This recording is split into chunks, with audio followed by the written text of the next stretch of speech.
ipapakita ko sa inyo. Ito yung ating magnetic suction cup. Sabi nila hindi daw to madikit dito. Pero patunayan ko sa inyo guys kung gaano siya kadikit.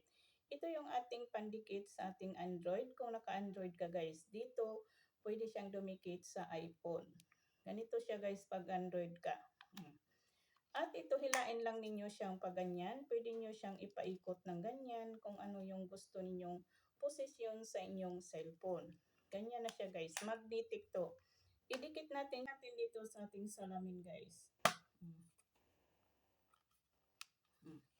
Kahit ano pa yan guys. Hindi yan nahuhulog. Wala.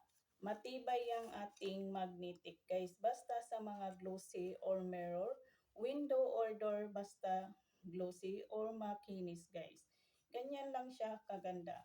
Kaya hindi kayo ma-worry kung malaglag yung cellphone niyo dahil kapit na kapit yan.